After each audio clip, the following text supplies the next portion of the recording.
Assalamualaikum warahmatullahi wabarakatuh. Salam sejahtera buat kita semua. Semoga kita semua dalam keadaan sehat jasmani dan rohani, tidak kekurangan satu apapun. Amin ya robbal alamin. Oke, Mimin akan melanjutkan cerita Liontin Giok Naganya. Tapi seperti biasa, bantu dulu tekan tombol like dan berkomentar juga Tuan dan Nona. Terima kasih sesudah dan sebelumnya. Oke, lanjut saja ceritanya. Bab 2145 sampai bab 2148. Terdapat sebuah villa mewah di tengah kawasan kaya Teluk Kowloon. Tingkat kemewahan di sini jauh lebih mewah dibandingkan dengan keluarga Lu di kawasan kaya yang sama. Oleh karena itu, terdapat juga tingkat orang kaya yang berbeda-beda di daerah kaya. Dan rumah bangsawan ini milik keluarga Huang, salah satu dari 3 keluarga terbesar di kota Hong Kong. Saat ini, di ruang tamu villa, Huang Xishan mengenakan setelan tang putih, duduk di kursi anyaman, memegang cangkir teh porselen biru dan putih di tangannya, dan perlahan menyeruput teh. Seluruh ruangan dipenuhi aroma teh, bahkan orang yang tidak mengerti teh pun mau tidak mau berseru ketika mereka mencium bau ini, teh yang enak. Cucunya, Huang Zi, duduk di samping, tampak sedikit gugup. Di depan mereka, berdiri seorang pria jangkung kurus berusia 50-an dan mengenakan setelan jas. Dia adalah kepala pelayan keluarga Huang, yang dikenal sebagai Butler Huang. Butler Huang dengan hormat berkata kepada Huang Xishan, "Orang tua, informasi tentang pemuda itu telah ditemukan. Namanya Ye Chong, dan dia tinggal di Hotel Regent sekarang." Ye Chong.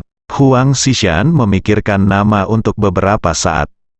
"Aku merasa sedikit familiar, tapi aku tidak ingat di mana aku mendengarnya." Kepala pelayan itu mengangguk. Huang Xishan bertanya, "Sudahkah Anda mengetahui dari keluarga mana dia berasal?" Pengurus rumah tangga menggelengkan kepalanya. "Tidak. Informasi yang dapat dilihat sejauh ini adalah bahwa dia berasal dari desa pegunungan di daratan bernama Desa Xiaoye, dan di sana tidak ada keluarga tersembunyi sama sekali." Tandanya. Huang Xishan tidak terkejut dengan hasil ini. Lagi pula, untuk orang yang begitu kuat, tentu saja dia akan menyembunyikan identitasnya. Tidak normal jika dia bisa mengetahuinya dengan mudah, pikir Huang Xishan dalam hati. Namun, Huang Xishan tidak percaya bahwa Ye Chong berasal dari desa pegunungan kecil. Ia merasa bahwa ini pasti informasi palsu yang diberikan oleh Ye Chong kepada dunia luar. "Ngomong-ngomong, kakek, kenapa kita tidak memberinya villa, lalu memberinya sesuatu yang lain?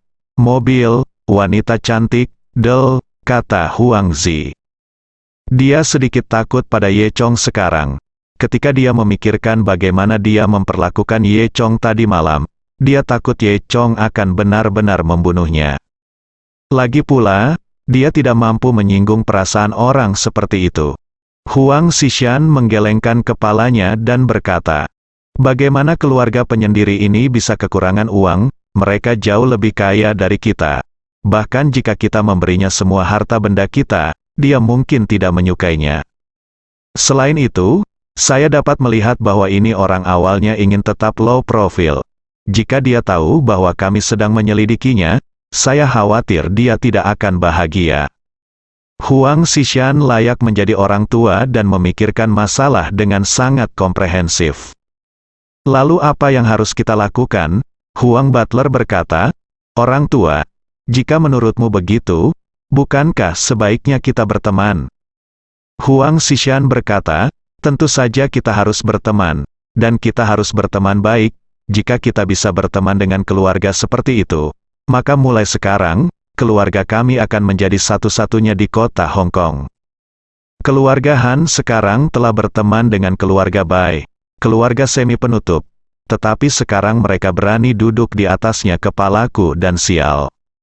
Huang Zi berkata, "Tetapi kamu tidak dapat mengirim apapun, dan kamu bahkan tidak dapat berbicara, bagaimana kamu bisa berteman?" "Kita harus berteman dengan tenang," kata Huang Xishan. Kemudian, Huang Xishan merenung sejenak dan berkata, "Butler, Kirim seseorang untuk mengawasi pergerakan Ye Chong di pintu hotel untuk melihat kemana dia pergi setelah dia meninggalkan hotel, tetapi kamu harus ingat untuk menjaga orang-orang yang mengikutinya. Dia pergi. Hati-hati, jangan ketahuan. Faktanya, Huang Xishan sedang bermain api, dan dia tidak tahu apa konsekuensinya jika Ye Chong menemukannya. Namun, untuk menjilat Ye Chong, risiko ini layak untuk diambil. Keesokan harinya, Ye Chong belum siap berangkat ke sekolah. Dia akan membeli mobil hari ini. Setelah Ye Chong sarapan di hotel, dia berangkat. Begitu dia keluar dari pintu hotel, Ye Chong menemukan seseorang mengikutinya. Ye Chong menyadari bahwa pihak lain hanyalah orang biasa. Hal ini membuat Ye Chong sedikit aneh. Apa yang akan dilakukan orang biasa jika mengikutinya? Meskipun dia melihat seseorang mengikutinya, Ye Chong tidak mengatakan apa-apa. Dia ingin melihat apa yang mencurigakan. Kamu bergegas keluar hotel, naik taksi dan pergi ke pasar perdagangan kendaraan terbesar di kota Hong Kong. Dan orang biasa yang mengikutinya secara alami adalah orang yang diatur oleh Huang Xishan. Penguntit itu juga mengendarai mobil dan mengikuti Ye Chong ke pasar perdagangan kendaraan. Jelas sekali, saya datang ke sini untuk membeli mobil. Penguntit itu segera menelepon Butler Huang. Butler Huang segera melaporkan keberadaan Ye Chong ke Huang Xishan. Ketika Huang Xishan mendengar bahwa Ye Chong ingin membeli mobil, dia berkata dengan penuh semangat, "Cepat, siapkan Bugatti Veyron Phantom baru yang diproduksi secara massal dan berikan padanya. Ini adalah barang termahal yang bisa ditemukan di Hong Kong mobil." Saat Butler Huang hendak mengambil tindakan, dia dihentikan oleh Huang Xishan lagi. "Lambat," kata Huang Xishan. Kemudian, dia berpikir sejenak dan kemudian berkata, "Pergi dan beli semua poin 4S di pasar perdagangan kendaraan dan lakukan sekarang." Butler Huang tertegun. "Orang tua, apakah kamu benar ingin melakukan ini? Biayanya tidak murah. Pergilah cepat, jika kamu bisa membangun keluarga besar, itu akan sia-sia," kata Huang Xishan. Butler Huang mengangguk dan segera melakukannya. Di sisi ini, Ye Chong menemukan bahwa sejak memasuki pasar perdagangan kendaraan, orang yang mengikutinya telah menghilang. Ye Chong tidak peduli. Dia masuk ke pasar perdagangan kendaraan. Di sini sangat besar, dan jika Anda melihat-lihat, Anda tidak dapat melihat margin dari pasar yang besar ini. Setelah masuk ke dalam pintu, terdapat sebuah bujur sangkar besar, lebarnya sekitar 1000 meter, dengan deretan tempat pengujian di tengahnya. Setiap tempat berukuran 2 lapangan sepak bola, dan jalan dibuat melingkar. Di kedua sisinya terdapat toko 4S berbagai merek kendaraan, mulai dari kelas atas hingga kelas bawah, dengan mobil dari semua kisaran harga. Di pintu masuk toko 4S, deretan mobil baru terparkir rapi, di bawah sinar matahari bersinar terang dan terlihat cukup spektakuler. Ye Chong berjalan masuk dan berjalan menuju area mobil mewah di dalam. Bukan karena Ye Chong suka mengendarai mobil mewah. Ini tentang keterampilan mengemudi Ye Chong. Jika dia benar-benar melepaskannya, dia akan sangat cepat. Mobil biasa tidak dapat memenuhi persyaratan Ye Chong sama sekali. Hanya mobil dengan performa paling bertenaga, kualitas bagus, dan soliditas yang dapat menandingi kecepatan Ye Chong. Saat ini masih tergolong awal, pelanggan di pasar jual beli kendaraan belum banyak. Hanya ada 1 atau 2 pelanggan di setiap toko 4S. Kadang-kadang, Anda dapat melihat mobil baru berjalan di jalur uji. Ye Chong berjalan melewati area di depan dan sampai di toko Porsche 4S. Melalui jendela kaca besar, Anda dapat melihat bahwa toko tersebut sangat besar, dengan model-model baru berumur beberapa tahun dipajang di dalamnya. Ye Chong masuk melalui pintu putar. Semua toko 4S dilapisi dengan ubin putih seperti cermin, yang bersih dan memantulkan cahaya lampu kristal di atasnya. Begitu Ye Chong masuk, seorang pemandu belanja wanita mendatanginya. "Halo, apakah kamu?" tanya pemandu belanja wanita itu. Ye Chong menjawab, Aku akan datang untuk melihat mobilnya. Oh, silakan ikut denganku, kata pemandu belanja wanita itu. Jelas sekali, pemandu belanja wanita ini memandang rendah Ye Chong. Dari cara dia berpakaian, Ye Chong tidak terlihat seperti orang yang mampu membeli Porsche. Namun, karena ada pelanggan dan dia harus menghibur mereka, dia hanya bisa memimpin Ye Chong masuk dan mengungkapkan ketidakpuasannya dengan ekspresi dan nada suaranya. Ye Chong tidak memperhatikan dan mengikuti pemandu belanja wanita itu. Begitu Ye Chong mengambil langkah, dia dihentikan oleh pemandu belanja wanita. Jangan melangkah ke sana, tanah yang baru saja saya jalani telah dikotori oleh Anda lagi, pemandu belanja wanita berkata. Lagi pula, ada edisi terbatas di sana. Apakah Anda mampu membelinya? Ye Chong memandangi wajah pramuniaga itu. Ye Chong sangat akrab dengan sikap merendahkan orang lain seperti ini. Udara tiba-tiba dipenuhi bau seseorang yang hendak menamparkan wajahmu. Bagaimana kamu tahu aku tidak mampu membelinya? Ye Chong bertanya. Pramuniaga wanita itu mendengus dingin dan mengutuk dalam benaknya, bunuh koin-koin itu. Dia pikir Ye Chong adalah tipe orang yang bahkan tidak tahu harga kendaraan. Dia pikir Ye Chong benar-benar berpikir dia mampu membeli mobil-mobil ini. Biar saya beritahu Anda, harga mobil-mobil ini di luar imajinasi Anda, dan kami adalah toko Porsche di sini. Mobil paling umum di sini berharga beberapa juta. Apakah Anda mengerti? Kata penjual wanita itu dengan ekspresi meremehkan. Dia melihat Ye Chong mengenakan pakaian yang sangat biasa. Jadi dia secara alami berpikir bahwa Ye Chong bukan orang kaya. Faktanya, hal ini hanya bisa disalahkan pada penjual wanita yang tidak memiliki pengalaman duniawi. Karena pakaian yang dikenakan Ye Chong dikustomisasi secara khusus oleh saluran pertama, bahan pakaian ini sangat nyaman dan lembut, serta merupakan bahan pakaian tercanggih di Tiongkok. Konon awalnya hanya astronot yang akan mengenakan pakaian seperti ini. Bahan ini baru menjadi populer di pakaian komersial dalam beberapa tahun terakhir. Pakaian yang terbuat dari bahan ini semuanya merupakan pakaian bermerek besar yang tidak mampu dibeli oleh orang awam. Oleh karena itu, masyarakat awam belum memahami merek pakaian besar tersebut. Kebanyakan orang terkenal dengan mereknya, dan pakaian dari merek besar tersebut memiliki berbagai macam pola yang mewah, dan pakaian yang mereka buat memiliki gaya yang khusus. Meski terlihat sangat istimewa, namun tidak nyaman dipakai dan tidak memenuhi persyaratan Ye Chong. Persyaratan pakaian Ye Chong saat ini hanyalah agar nyaman dan mudah untuk dipindahkan. Oleh karena itu, pakaiannya ini dibuat khusus dari bahan yang bermutu tinggi. Di mata orang awam tentu saja sangat biasa. Hanya mereka yang benar-benar berpengetahuan yang memahami nilai pakaian Ye Chong.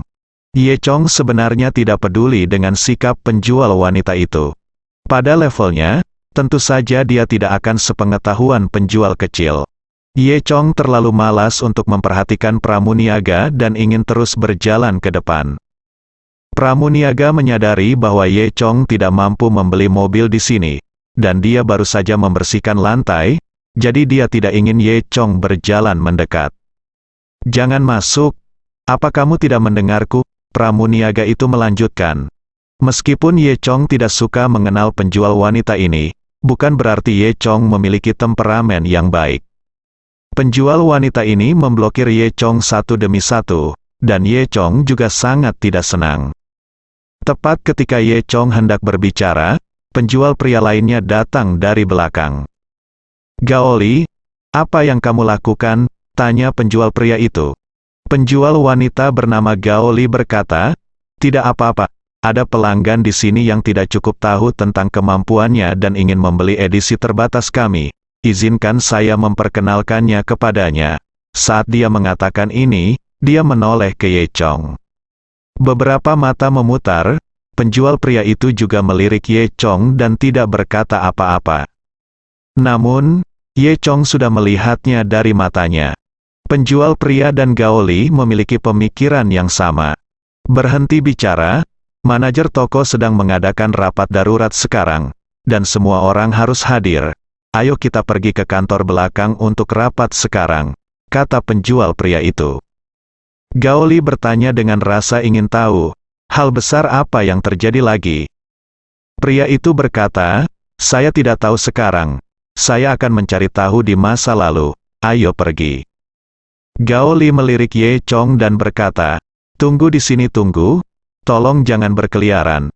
Kalau ada yang rusak di sini, Anda harus membayarnya. Anda juga tahu bahwa ada mobil mewah di sini.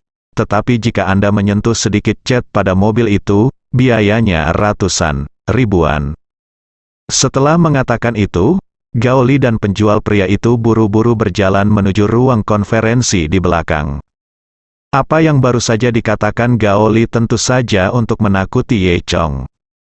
Dia menganggap Ye Chong sebagai tipe orang yang akan jujur jika dia diancam dengan santai.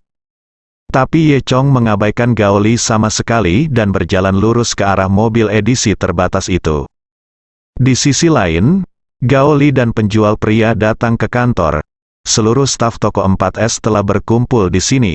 Semua staf penjualan berdiri berjajar, menunggu manajer toko mengadakan pertemuan. Manajer toko adalah seorang pria berusia 40-an, dengan kepala gemuk dan telinga besar, rantai emas besar di lehernya, dan kepala botak. Nama belakangnya adalah Chen, dan dia dikenal sebagai Fatty Chen. Fatty Chen meletakkan tangannya di belakang punggung dan tampak sangat bersemangat di wajahnya. Setelah semua orang tiba, dia berkata, semuanya, saya ingin memberitahu Anda kabar baik. Kabar baik apa? Seseorang bertanya, bisakah kita memiliki liburan normal selama hari nasional? Fatty Chen juga berkata daripada menjadi marah. Dia berkata dengan riang, tidak, kami telah mengganti bosnya. Apa, bosnya sudah berubah? Apakah bosnya sudah mati? Begitu, kata seseorang dengan penuh semangat. Ini menunjukkan betapa buruknya perlakuan bos sebelumnya terhadap mereka. Fatty Chen berkata, biar ku beritahu, toko kami telah dibeli oleh keluarga Huang di kota Hong Kong. Mulai sekarang, tempat ini akan menjadi milik keluarga Huang. Keluarga Huang? Keluarga Huang yang mana? Apakah itu keluarga Huang? Beberapa orang tidak dapat bereaksi untuk beberapa saat. Siapa di kota Hong Kong yang berani menyebut diri mereka keluarga Huang? Kata Fatty Chen sambil tersenyum. Semua orang akhirnya tahu kenapa Fatty Chen begitu bahagia. Keluarga Huang adalah salah satu dari 3 keluarga besar di kota Hong Kong, dengan status dan kekuasaan yang sangat kuat. Menjadi industri di bawah keluarga Huang lebih memuaskan daripada bergabung dengan perusahaan yang sudah mapan. Apakah ini benar? Bagaimana mungkin keluarga Huang benar-benar bisa menyukai kita? Seseorang bertanya. Fatty Chen mengangguk. Mengenai alasannya, saya tidak tahu. Tetapi saya dapat memberitahu Anda bahwa ini memang benar. Bukan hanya milik kami. Tetapi semua toko 4S di seluruh pasar perdagangan kendaraan sekarang menjadi milik keluarga Huang. Mendengar ini, semuanya menghirup udara dingin. Berapa biayanya? Keluarga Huang memang keluarga yang hebat dan bisnis yang hebat. Juga, keluarga Huang mengatakan bahwa gaji 3 bulan akan dibayarkan kepada semua orang bulan ini. Saya harap semua orang akan bekerja keras di masa depan, lanjut Fatty Chen. Ketika semua orang mendengar ini, mereka hampir berteriak kegirangan. Saya baru bergabung dengan keluarga Huang dan manfaatnya sudah banyak, maka hidup saya pasti akan lebih baik ke depannya. Namun, ada satu hal, semuanya, tolong dengarkan aku, Fatty Chen melanjutkan. Tidak seorang pun diizinkan membicarakan masalah ini kepada dunia luar. Mulai sekarang, kami akan memberitahu dunia luar bahwa tempat ini adalah tempat milik keluarga Huang beberapa tahun yang lalu. Saya mengerti. Tidak ada yang mengerti apa yang dilakukan keluarga Huang. Namun, mereka secara alami tidak dapat menebak apa yang dipikirkan keluarga Huang. Tapi mereka tidak memperdulikan hal ini, selama mereka bisa mendapatkan keuntungan, sisanya tidak ada hubungannya dengan mereka. Ingat semuanya, jika ada yang membocorkannya, segera keluar dari sini, kata Fatty Chen. Semua orang mengangguk. Oke, ayo kembali bekerja, kata Fatih Chen. Setelah itu, banyak tenaga penjualan kembali ke aula. Suasana hati Gao Li sedang baik. Dia telah bekerja di sini selama 3 tahun.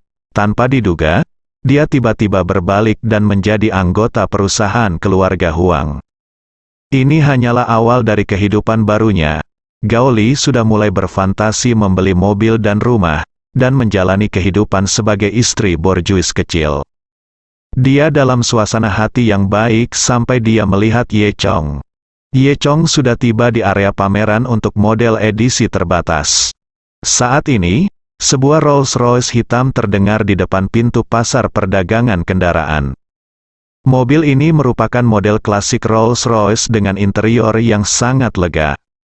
Di dalam mobil, duduk seorang lelaki tua yang mengenakan setelan tang biru tua.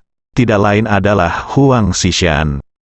Huang Xishan sedang bermain dengan 2 piring kenari kepala singa mengilap di tangannya. Tetapi matanya menatap ke dalam pusat perdagangan kendaraan, jelas menunggu sesuatu. Tidak lama kemudian, seorang pria jangkung berjas buru-buru keluar. Dia langsung menuju mobil Huang Xishan. Huang Xishan sudah menurunkan kaca jendela mobil, dan sebelum pria itu bisa menarik napas, dia bertanya dengan penuh semangat, "Bagaimana kabarnya?" Pria berjas itu mengangguk dan berkata, "Tuan Huang, kami tahu, Ye Chong adalah di dalam toko Porsche 4S. Toko itu milik kita sekarang." Huang Xishan mengangguk, "Bagus sekali, ayo bersiap-siap, pergi ke sana sekarang." Pria berjas itu berkata, "Oke, Tuan Huang, di dalam toko 4S." Setelah pertemuan pagi, banyak penjual kembali ke aula. Suasana hati mereka sekarang jauh lebih seru dibandingkan sebelum pertemuan. Setelah itu, Gao Li berjalan kembali ke posisi semula. Tapi dia menemukan bahwa Ye Chong tidak mendengarkannya dan berjalan ke area pameran model edisi terbatas tanpa izin. Kali ini, lantai yang baru saja dia bersihkan dengan susah payah harus dilap lagi. Ini aturan di toko, untuk menjaga lantai tetap mulus. Lantai harus dibersihkan kembali setiap kali ada pelanggan yang lewat. Oleh karena itu, ketika Gao Li melihat Ye Chong tidak terlihat seperti seseorang yang mampu membeli Porsche, dia terus menghentikannya untuk datang. Tanpa diduga, pihak lain menginjak tanah halus seperti cermin saat dia sudah tidak ada lagi. Kali ini, dia harus bekerja lagi. Memikirkan hal ini, Gao Li merasa sedikit tidak senang.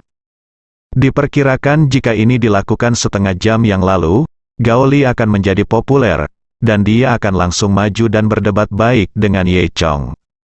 Tidaklah cukup sekarang, Gao Li baru saja menjadi anggota perusahaan keluarga Huang dan suasana hatinya jauh lebih baik. Meski begitu, dia masih sedikit tidak senang. Gao Li bergegas mendekat dan memblokir Ye Chong, hampir bertabrakan dengan Ye Chong. "Apa yang kamu lakukan?" Gao Li berkata tidak puas. "Sudah kubilang jangan datang, kenapa kamu bersikeras untuk datang? Kenapa kamu seperti ini?" Ye Chong berkata, "Ada apa denganku? Aku datang ke sini untuk beli mobil. Kenapa kamu harus datang? Jangan biarkan aku melihat mobilnya, begitukah caramu berbisnis? Bagaimana? Kamu tidak perlu mengajariku cara berbisnis." Gao Li memutar matanya dan berkata, "Tidak masalah seperti apa penampilanmu. Sama seperti kamu, bisakah kamu membeli mobil di sini? Sudah. Ku bilang, aku telah berkecimpung dalam penjualan selama lebih dari 10 tahun, dan kamu tidak perlu berpura-pura padaku. Sekilas aku bisa tahu siapa yang mampu membeli mobil apa. Kamu, lebih baik jangan mempermalukan dirimu sendiri di sini." Ye Chong terlalu malas untuk mengatakan lebih banyak, ingin melewati Gao Li. Dan lihatlah mobil-mobil di depannya.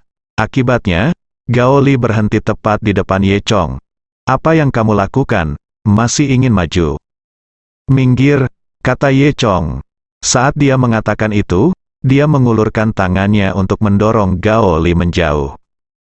Gao Li membusungkan dadanya, tampak seperti orang yang cerewet, dan berteriak, "Apa yang kamu lakukan?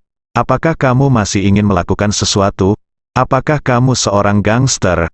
kamu dapat menyentuhku hari ini dan mencobanya kebisingan di sini. Sudah menarik banyak orang untuk datang dan menonton.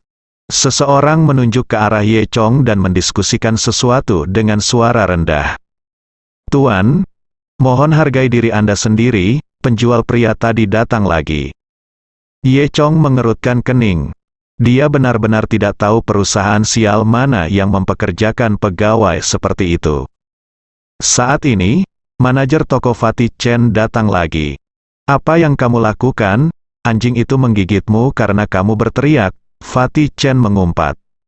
Ketika Gao Li melihat manajer toko, dia segera mengubah penampilannya menjadi lemah. Oh, manajer toko, lihat itu, seseorang akan melakukan sesuatu padaku. Fatih Chen menunjuk ke arah Ye Chong dengan jari gemuknya. Dan berkata, brengsek nak, tolong buka matamu untukku. Jika kamu berani datang ke tempatku untuk menimbulkan masalah, menurutku kamu tidak ingin hidup lagi. Jadi keluarlah dari sini, manajer toko.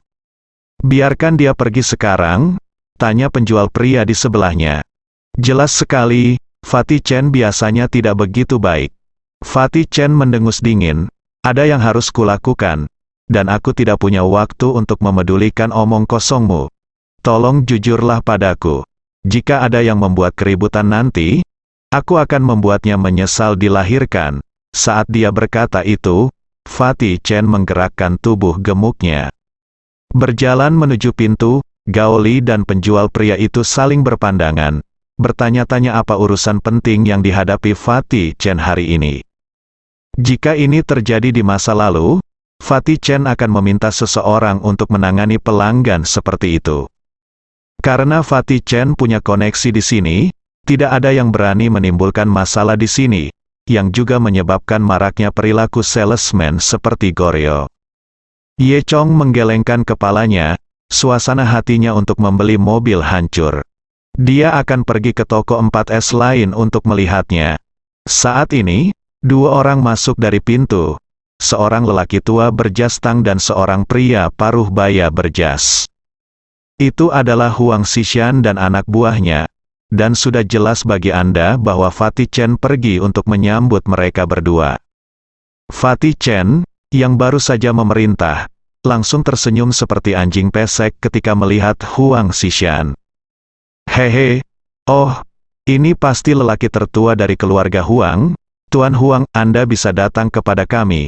Itu benar-benar membuat toko kami gemerlap. Saya sungguh tersanjung, kata Fatih Chen penuh semangat. Huang Xishan mengangguk dan berkata, saya ingin mengganti mobil saya baru-baru ini, jadi saya datang ke sini untuk melihatnya.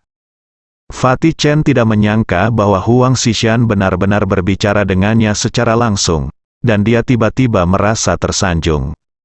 Oh, Tuan Huang, Anda ingin melihat mobilnya? Ayo cepat, kami punya beberapa mobil edisi terbatas baru di sini tahun ini. Silakan lihat, kata Fatih Chen. Ini adalah pertama kalinya banyak penjual melihat Fatih Chen begitu merendahkan diri. Mereka semua tahu bahwa lelaki tua ini pastilah orang yang sangat mulia. Semua pegawai melupakan pekerjaan mereka dan melihat ke arah Huang Xishan. Gao Li bahkan membayangkan betapa hebatnya jika dia bisa menerima pelanggan seperti itu. Mungkin tipnya akan sebesar gajinya bulan ini. Memikirkan hal ini, dia menatap Ye Chong di sebelahnya lagi, dengan tatapan yang sangat menghina di matanya. Di sisi lain, Fatih Chen memberi isyarat mengundang, meminta Huang Xishan dan pria berjas itu untuk masuk ke dalam. Dan Huang Xishan juga berpura-pura masuk. Dia tampak seperti dia benar-benar ingin membeli mobil, melihat sekeliling dengan hati-hati, dan kemudian, secara tidak sengaja, menemukan Ye Chong. Bukankah ini Tuan Ye? Huang Xishan segera datang ketika dia melihat Ye Chong. Tuan Ye, saya benar-benar tidak menyangka akan bertemu Anda di sini, Huang Xishan segera berkata. Ye Chong bertanya sambil tersenyum, ya, kebetulan sekali. Huang Xishan berkata, Tuan Ye, apakah Anda juga ingin membeli mobil? Ini adalah toko keluarga Huang saya. Jika Tuan Ye menyukai mobil apapun, katakan saja aku. Tokomu, mendengar ini, Ye Chong mengerti segalanya. Ye Chong sangat pintar. Ketika dia mendengar Huang Xishan mengatakan bahwa ini adalah tokonya, Ye Chong memahami segalanya di dalam hatinya. Sejak dia meninggalkan hotel, seseorang mengikutinya, dan itu dirancang oleh Huang Xishan. Huang Xishan diam-diam menyelidiki identitas Ye Chong dan mengetahui bahwa Ye Chong tinggal di sebuah hotel. Huang Xishan takut menyelidiki masalah ini secara diam-diam akan menyinggung perasaan Ye Chong. Jadi dia tidak menemui Ye Chong secara langsung, tetapi mengirim seseorang untuk mengikuti Ye Chong. Hari ini Ye bergegas keluar dan diikuti. Orang yang mengikutinya adalah anggota keluarga Huang.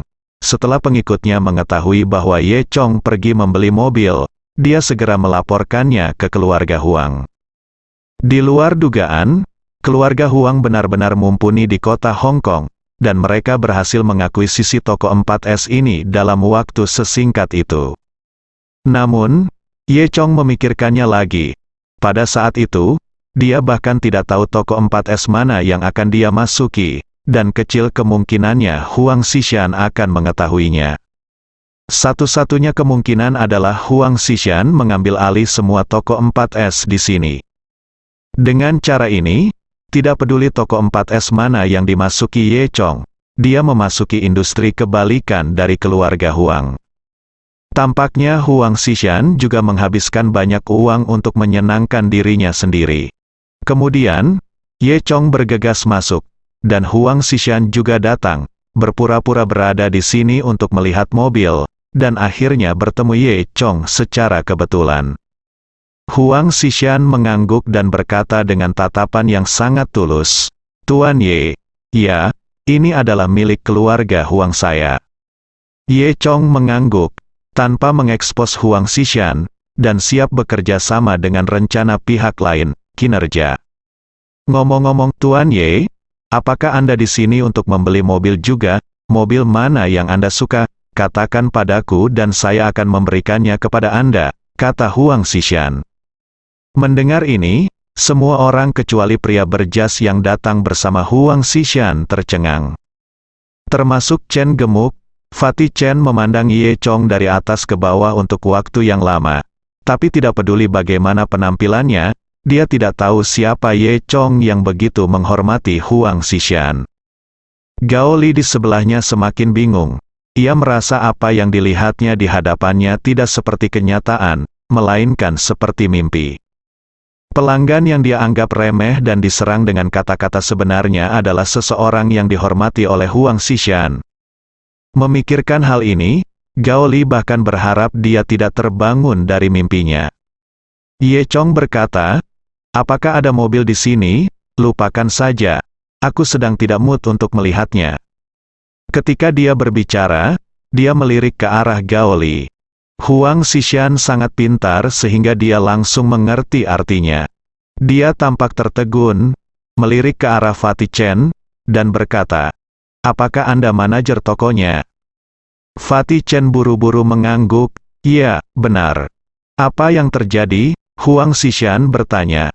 Fatih Chen pernah mendengar keributan antara Gao Li dan Ye Chong sebelumnya, tapi saat itu, dia tidak menganggapnya serius sama sekali.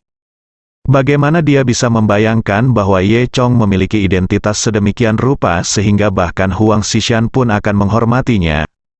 Sejauh ini, Gao Li hanya diusir. Memikirkan hal ini, dia menatap Gao Li dengan wajah muram dan bertanya, "Apa yang terjadi?" Gao Li sudah ketakutan setengah mati. Faktanya, dia tidak takut pada Huang Xishan. Berpikir bahwa dia tidak memahami Huang Xishan sama sekali dan tidak tahu seberapa kuat Huang Xishan. Namun, dia sangat menyadari metode Fatih Chen. Yang paling dia takuti sekarang adalah Fatih Chen. Tidak apa-apa, sungguh, Gao Li menjelaskan, saya akan memperkenalkan model baru kepada pria ini lagi." Wajah Gao Li menjadi pucat. Penjual pria di sebelahnya juga tidak berkata apa-apa dan menundukkan kepalanya, karena takut melibatkan dirinya sendiri. Saat ini, pramuniaga lain datang. "Manajer toko, saya melihat semuanya." Gao Li baru saja ingin mengusir pria ini, pria ini ingin melihat model edisi terbatas. Tapi dia menghentikannya, kata penjual wanita itu. Huang Xishan mengangkat alisnya. Apakah ini terjadi? Fatih Chen segera memarahi, kamu wanita bau, apakah yang baru saja dikatakan Xin benar? Gao Li sangat ketakutan sehingga suaranya bergetar, aku. Dan pramuniaga itu bernama Xin tampak seperti sedang menyombongkan kemalangannya, memeluk bahunya dan tampak penuh kemenangan. Dia berdiri dan mengatakan yang sebenarnya, tentu saja bukan karena rasa keadilan. Tapi Xin ini tidak akur dengan Gao Li di hari kerja, dan hubungan keduanya tidak baik. Sekarang karena ada peluang bagus, dia tentu saja harus melangkah maju dan memanfaatkannya. Huang Xishan mendengus dingin, apakah ini pegawaimu? Dia benar-benar hebat. Fatih Chen menyekat tangisan dari dahinya dan segera mengutuk. Mengapa kamu tidak meminta maaf? Apakah kamu mencari kematian? Gao Li ketakutan. Matanya berwarna merah. Dan dia segera membungkuk kepada Ye Chong dan meminta maaf. Ya, maaf, Tuan. Saya benar-benar buta. Mohon maafkan saya, kamu penunggang kuda. Berlutut dan minta maaf. Fatih Chen mengangkat dengan tangannya. Dia hendak menamparkan Gao Li. Pada saat ini, Ye Chong berkata, lupakan saja. Dia tidak ingin berdebat dengan manusia. Baru pada saat itulah Fatih Chen meletakkan tangannya dan berkata, oh, Tuan, Anda orang yang hebat. Kemudian dia melihat ke arah Gao Li dan berkata, mengapa Anda tidak keluar dari sini? Gaji bulan ini sudah habis, sudah dibayar. Jadi keluarlah dari sini. Jangan biarkan aku melihatmu di titik 4S manapun di masa depan, atau aku akan bersikap kasar padamu. Gao Li hampir menangis, jadi dia tidak punya pilihan selain menurunkan kepalanya dan pergi karena malu. Dia menyesalinya sekarang, saya baru saja bergabung dengan perusahaan Huang, tetapi saya tidak mendapatkan keuntungan apapun, jadi saya dipecat. Gao Li menjadi semakin kesal ketika dia mengira saingannya Xin tetap tinggal. Jika dia tahu sebelumnya, jika dia lebih sopan kepada Ye Chong, mungkin akhir hari ini akan berbeda. Namun, itu semua salahnya sendiri, karena dia memandang rendah orang lain. Setelah Gao Li diusir, Fatih Chen memerintahkan semua orang untuk pergi bekerja, dan orang-orang di sekitarnya bubar. Pada saat ini, Huang Xishan berkata kepada Ye Chong, Tuan Ye, saya sangat menyesal hal seperti ini terjadi. Kemudian, dia berkata kepada Fatih Chen, ambil mobil termahal di sini, ikuti prosedurnya sekarang, dan biarkan Tuan Ye yang mengemudikannya. Ayolah, anggap saja ini sebagai hadiah dari saya untuk Tuan Ye. Fatih Chen tertegun, apakah mobil bernilai puluhan juta dolar ini hanya hadiah? Bahkan jika Ye Chong adalah ayah kandung Huang Xishan, tidak akan seperti ini, kan? Namun, orang biasa seperti Fatih Chen tentu saja tidak mengetahui pikiran Huang Xishan. Huang Xishan melihat Fatih Chen masih linglung dan menatap pria berjas di sebelahnya. Pria berjas itu mengerti, berjalan mendekat, mengambil Fatih Chen, dan berjalan ke kantor tempat dia membelinya nanti. Fatih Chen tercengang, beratnya hampir 300 kg dan diangkat seperti ayam.